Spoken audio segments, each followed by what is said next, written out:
السلام علیکم ورحمۃ اللہ وبرکاتہ۔ معزز ناظرین کرام، سنڈے کمنٹ باکس میں آپ کا استقبال کرتے ہیں، خیر مقدم کرتے ہیں۔ بہت سے متعلقین کی جانب سے سوالات ہیں، جن میں سب سے پہلا سوال ہے، یہ ای رکشہ سروس ان کی جانب سے ہے۔ یہ کہہ رہے ہیں، السلام علیکم مفتی صاحب، ہم کسی لڑکی سے نکاح کرنا چاہتے ہیں، اس کے گھر والے راضی نہیں ہیں، تو بتائیے ہمارے لیے کوئی دعا بتائیے جس سے اس کے گھر والے سارے راضی ہو جائیں، یا آپ اپنا کانٹیکٹ نمبر دیجئے یا ہم آپ کو اپنا کانٹیکٹ نمبر دیں۔ اگر آپ نے ہمیں کوئی بھی وظیفہ یا کوئی بھی دعا جلد سے جلد بتا دی، آپ کی بہت مہربانی ہوگی۔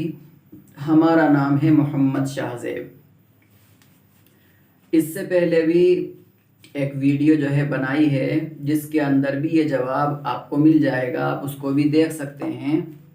اور اس میں اول بات تو یہ کہ ہمیں لڑکی سے محبت، جو اجنبی لڑکی ہے اس سے محبت کرنا ہی نہیں چاہیے، لیکن اگر ہو گئی ہے، اور چونکہ اللہ نے یہ ایک فطری چیز رکھی ہے، اگر ہو گئی ہے محبت تو اب اس کو صحیح طریقے سے، یعنی وہ محبت گناہوں کا ذریعہ نہ بن جائے، بلکہ وہ محبت جو ہے اعمال صالحہ کا ذریعہ بنے اور نیک کاموں کا ذریعہ بنے، گناہوں سے بچانے کا ذریعہ بنے۔ تو اس کے لیے یہ ہے کہ لڑکا جو ہے وہ اپنے ماں باپ جو ہے ان کو بھی راضی کرے، اور لڑکی جو ہے وہ بھی اپنے ماں باپ کو راضی کرے، ان کو اچھی طرح سمجھائے، رشتہ داروں کو راضی کرے، کہ جب دونوں کے ماں باپ اور رشتہ دار راضی ہو جائیں گے تو دونوں کا یہ نکاح کا عمل جو مسنون ہے اور سنت ہے، بہت اچھے طریقے کے ساتھ اور خوش اسلوبی کے ساتھ جو ہے وہ انجام پائے گا۔ لیکن اب اگر لڑکی کے ماں باپ راضی نہیں ہو رہے ہیں تو اس کے لیے، جیسا کہ ہمارے بھائی نے دعا یا وظیفے کے لیے پوچھا، تو دعا اور وظیفہ جو عام طور پر ہم سمجھتے ہیں کہ حدیث میں کوئی دعا ہے اس کو ہم پڑھ لیں تو ہمارا مسئلہ سول ہو جائے، قرآن کی کوئی دعا ہے اس کو پڑھ لیں تو ہمارا مسئلہ حل ہو جائے۔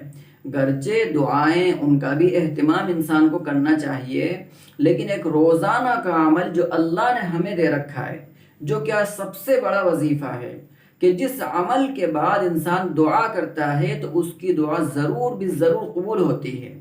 اور وہ ہے 5 وقتہ نمازوں کا اہتمام۔ کہ اگر ہمارے یہ بھائی 5 نمازوں کا اہتمام کریں اور پوری رعایت کے ساتھ، خشوع و خضوع کے ساتھ اگر نماز پڑھیں، اور ہر نماز کے بعد اللہ سے لو لگا کر، اللہ سے کے سامنے عاجزی کے ساتھ اور اللہ کے سامنے رو دھو کر اگر یہ اللہ سے دعا کریں گے تو اللہ ضرور بھی ضرور ان کی دعا قبول کرے گا۔ اور تہجد میں اٹھ کر اگر دعا کریں گے تو انشاءاللہ اور زیادہ اور جلدی ان کی دعا قبول ہوگی۔ حدیث میں آتا ہے کہ اللہ رب العزت تہجد کے وقت میں پہلے آسمان پر آ کر جو کہتا ہے، کوئی ہے مجھ سے مانگنے والا کہ اس کو دوں، کوئی ہے روزی کا سوال کرنے والا کہ اس کی روزی میں وسعت پیدا کروں، اور کوئی ہے اپنے گناہوں کی معافی چاہنے والا کہ اس کے گناہوں کو معاف کر دوں۔ اس لیے ہمیں نمازوں کے اہتمام کے بعد اللہ سے زیادہ دعا کرنا چاہیے، رو کر اللہ کے سامنے دعا کرنا چاہیے، تو انشاءاللہ آپ کے رونے سے اللہ کو رحم آئے گا، اور ان کے ماں باپ جو راضی نہیں ہو رہے ہیں، اللہ اس لڑکی کے ماں باپ کو بھی راضی کر دیں گے۔ ایسے ہی ایک دوسرے بھائی ہیں عمر رامش، ان کی جانب سے ایک سوال ہے، یہ پوچھ رہے ہیں، مفتی صاحب پلیز ایک ریکویسٹ ہے آپ سے میری دادی جان کے لیے آپ دعا کیجئے، کیونکہ ابھی ان کا انتقال ہو گیا ہے، پلیز دعا کیجئے۔ وہی جب بھی اس طرح کی خبر سنی جائے، کسی کے انتقال کی یا کسی چیز کے کھو جانے کی، گم ہو جانے کی، تو جو تعلیم دی گئی ہے وہ یہ کہ انا للہ و انا الیہ راجعون پڑھے، کہ بھئی ہم اللہ ہی کے ہیں اور ہمیں بھی اللہ ہی کے پاس لوٹ کر جانا ہے۔ اور بھئی آپ کی دادی کا انتقال ہو گیا ہے، اللہ تعالیٰ ان کی مغفرت فرمائے، اللہ ان کے درجات کو بلند فرمائے، اور اللہ ان کو جنت الفردوس کے اندر داخل فرمائے، اور اعلیٰ سے اعلیٰ مقام اللہ ان کو عطا فرمائے، اور آپ کو بھی اور آپ کے تمام گھر والوں کو اور پسماندگان کو اللہ صبر جمیل عطا فرمائے۔ ایک ہمارے اور بھائی ہیں عظیم احمد آفیشیل، ان کی جانب سے سوال ہے، یہ پوچھ رہے ہیں پلیز رپلے ضرور کرنا، ہمارے نبی صلی اللہ علیہ وسلم کون سے فرقے سے تعلق رکھتے ہیں؟ یعنی ہمارے نبی صلی اللہ علیہ وسلم کے فرقے کا نام کیا تھا؟ اگر ہمارے نبی صلی اللہ علیہ وسلم کسی فرقے سے تعلق نہیں تھا تو ہم کون ہوتے ہیں فرقہ پرستی کرنے والے؟ اس کا مطلب ہے سب اپنی منمانی کر رہے ہیں، حضور صلی اللہ علیہ وسلم کو تو فالو ہی نہیں کر رہے ہیں۔ دیکھیے اللہ نے جو ہمارا نام بتایا ہے قرآن میں، وہ فرمایا ہوا سماکم المسلمین، کہ تمہارا نام جو رکھا گیا ہے وہ کیا مسلمان رکھا ہے، تو ہم اور آپ مسلمان ہیں۔ اور یہ جتنے بھی فرقے ہیں، جب فرقے کا لفظ آتا ہے تو ذہن میں ایک بات آتی ہے کہ دیوبندی، بریلوی، سنی، شیعہ، بریلوی، یہ تمام کے تمام فرقے۔ تو دیکھیے اللہ کے نبی علیہ السلام کسی فرقے سے تعلق نہیں رکھتے تھے، بلکہ آپ علیہ السلام کا تو ارشاد ہے ما انا علیہ و اصحابی، کہ جس پر میں ہوں اور میرے تمام صحابہ ہیں، اس راستے پر جو لوگ چلیں گے وہ سب کے سب کامیاب ہوں گے۔ اب اللہ کے نبی علیہ السلام کس پر ہیں تو یہ ہم اور آپ جانتے ہیں کہ قرآن کریم اور احادیث مبارکہ یہ دو راستے ہیں، ان دونوں کو اپنا کر جو انسان اپنی زندگی کو گزارے گا وہ جو ہے کامیاب ہوگا، اور ان کو چھوڑ کر جو انسان زندگی گزارے گا تو وہ کیا ہوگا؟ ناکام ہوگا۔ تو اس لیے ہمیں ان فرقوں سے بچتے ہوئے اور فرقہ پرستی سے بچتے ہوئے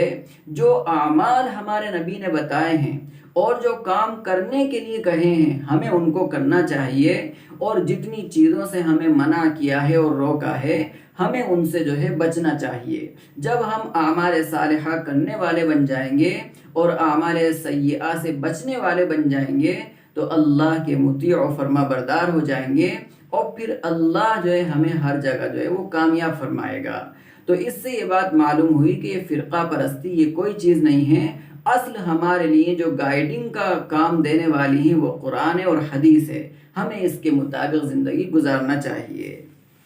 ایک ہیں ہمارے بھائی ندیم انصاری، یہ جو ہے سوال کر رہے ہیں، پوچھ رہے ہیں السلام علیکم نفیس مفتی صاحب، جمعے کے دن کتنی رکعت پڑھنی چاہیے؟ کچھ لوگ بولتے ہیں کہ 14، کچھ بولتے ہیں 12، تو کچھ 10 بتاتے ہیں اور کچھ 6 بولتے ہیں، آپ حوالے کے ساتھ بتائیں پلیز۔ السلام علیکم، آپ کا چھوٹا بھائی ندیم دبئی سے۔ بھائی ان کا یہ ایک عظیم سوال ہے، اہم ترین سوال ہے۔ جمعے کی جو نماز ہے یہ تمام مسلمانوں پر جو ہے فرض ہے،